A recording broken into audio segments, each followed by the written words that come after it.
इतिहास में लिखा जाएगा कि 21वीं सदी में हिंदुस्तान के अंदर एक ऐसा आंदोलन हुआ था जिसमें बलात्कार से लेकर वेश्यावृत्ति तक हुई थी, हिंसा से लेकर अराजकता और मर्डर तक किया गया था, सिर्फ और सिर्फ एक आंदोलन के नाम पर। आने वाले समय में इस देश के बच्चों को यह पढ़ाया जाएगा कि एक समय इस देश में ऐसा था जब इस देश में मोदी जी के नेतृत्व में एक ऐसी हिंदूवादी सरकार हुआ करती थी जिसके शासन में बंगाल जैसे कई राज्यों में हिंदुओं का बड़े पैमाने पर कत्लेआम। मोदी जी उस समय ठीक गांधी की विचारधारा पर चलते हुए सबका साथ, सबका विकास और सबका विश्वास का सिर्फ नारा दे रहे थे। ये पढ़ाया जाएगा कि सीए और एनआरसी प्रकरण से लेकर दिल्ली दंगा तक या फिर तथाकथित किसान आंदोलन से लेकर लखीमपुर में हुई उस घटना तक किसी पर मोदी सरकार ने बड़ा एक्शन नहीं लिया था।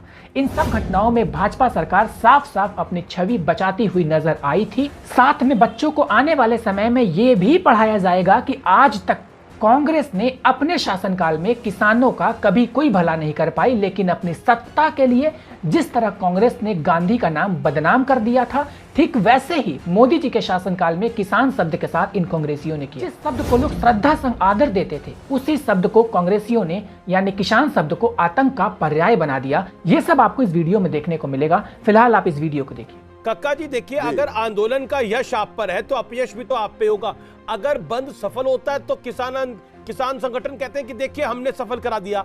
अब ये जो हत्या हुई है, तालिबानी स्टाइल में मर्डर हुए हैं, इसकी जिम्मेदारी आपकी क्यों नहीं है? ये आप कह रहे हैं कि इनका किसान आंदोलन से कोई लेना देना नहीं है, तो ये आपके फोरम पे क्या कर रहे हैं? हमारे आंदोलन का हिस्सा नहीं है, तो फिर ये क्या कर रहे हैं वहां पर? क्यों लेंगे? तो फिर ये क्या कर रहे हैं वहां पर? अगर ये आपके आंदोलन का हिस्सा नहीं है तो ये क्या कर रहे हैं वहां पर? कर रहे हैं, तपस्या कर रहे हैं, साधना कर रहे हैं। तो आपका आंदोलन तपस्या और साधना की जगह तो है नहीं।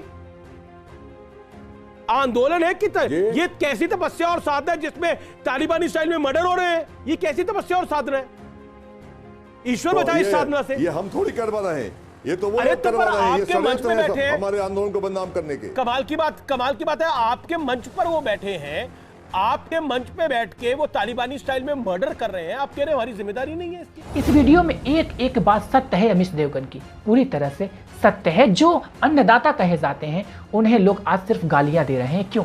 आप ही बताइए, क्या इन्हें हम अन्नदाता कहें जो आजकल बलात्कार करके इस तरीके से लोगों को मार रहे हैं, जो एक आम इंसान अपनी आंखों से उस मृत शरीर को देखकर ही कांप उठे? बस इन लोगों को आम आदमी की लाशें चाहिए, कड़ी निंदा होगी। अब और क्या होगा? जैसा पहले हुआ वही होगा, बयानबाजी होगी, अपराधियों को बख्शा नहीं जाएगा। अरे वाह मेरे भाई वाह, दिल्ली पुलिस भी तुम्हारी है, हरियाणा पुलिस भी तुम्हारी है, कार्यवाही करने के आप महाराष्ट्र की पुलिस को बुलाओगे?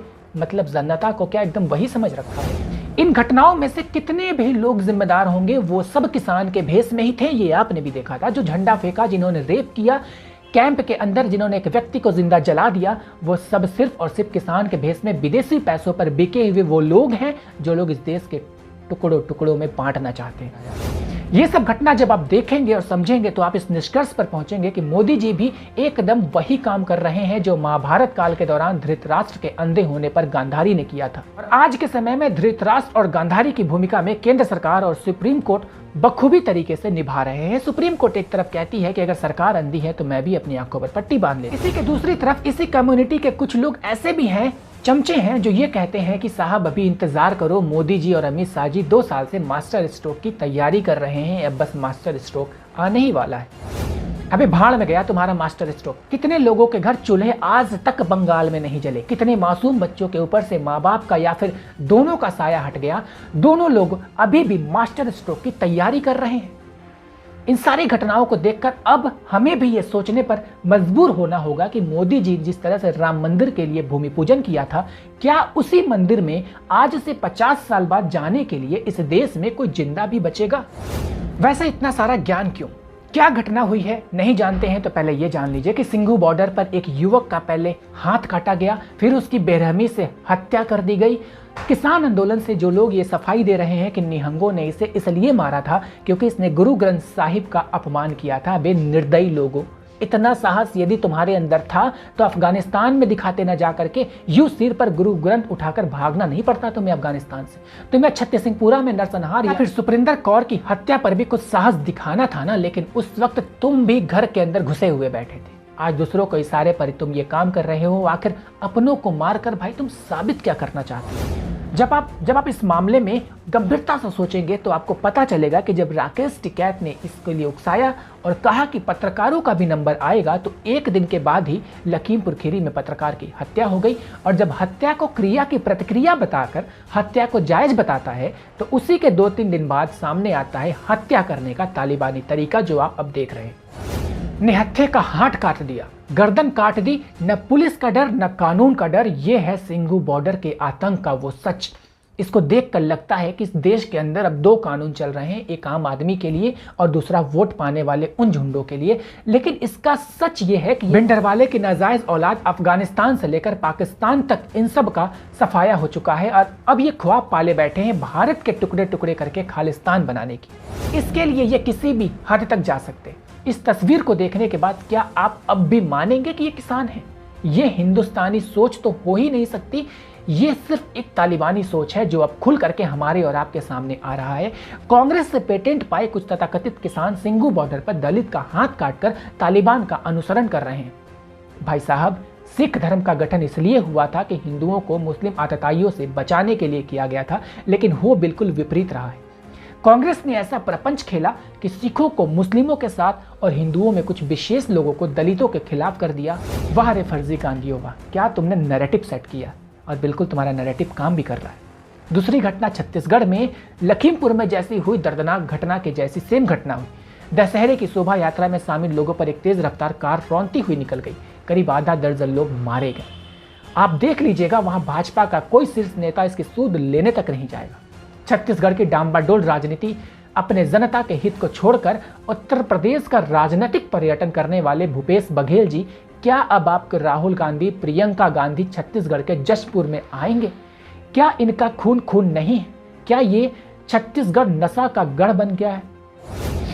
लेकिन हमारा सवाल सरकार से है कि अश्वनी उपाध्याय और भाईप्रीत सिंह को इसी सरकार ने एक दिन के अंदर गिरफ्तार कर लिया था, क्योंकि कुछ लोगों ने उनके आंदोलन में नारे लगा दिए थे।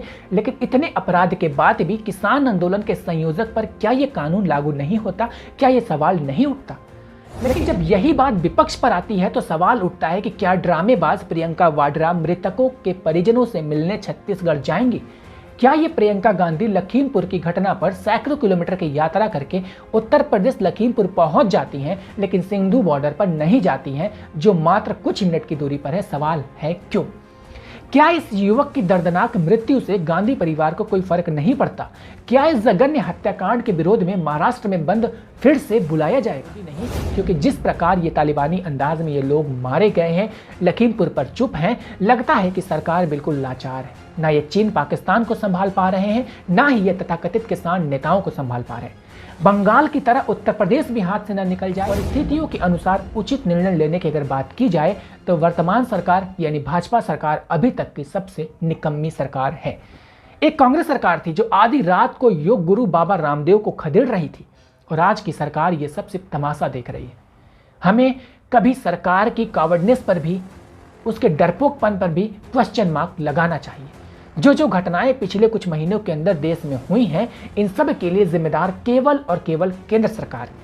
वर्ल्ड लीडर का सपना देखने से पहले मोदी जी, आप एक बार देश के अंदर हो रहे कत्लेआम को रोकिए और इन घटनाओं को समझिए। बांग्लादेश, पाकिस्तान और अफगानिस्तान में हो रही बर्बरता पर केंद्र सरकार और गृह मंत्री कुछ नहीं कर सकते, लेकिन दिल्ली के सिंघू पर निर्मम और क्रूर हत्या पर भी आप क्या कुछ नहीं कर सकते? लखीमपुर में पीट पीट कर मार देने पर भी आप कुछ नहीं कर सकते हैं क्या? बीजेपी विधायक को निर्वस्त्र करके लतियाने पर भी क्या आप कुछ नहीं कर सकते हैं क्या? तो आपकी सरकार किस काम की है फिर? अंत में मैं यही कहना चाहूंगा कि इसके लिए आंदोलन जिम्मेदार नहीं है, इसके लिए नरेंद्र मोदी की उदासीनता जिम्मेदार है, जो एक आंदोलन को खत्म नहीं करवा सकती। ये या तो किसान आंदोलन की मांग को मान ले, या आंदोलन लाठी के दम पर खत्म करे, लेकिन मासूम लोगों की हत्याओं को रोकने के लिए सरकार को कदम उठाया जाना चाहिए। वीडियो आपको कैसी लगी कमेंट करके जरूर बताइएगा। मिलते हैं नई वीडियो में। नमस्कार।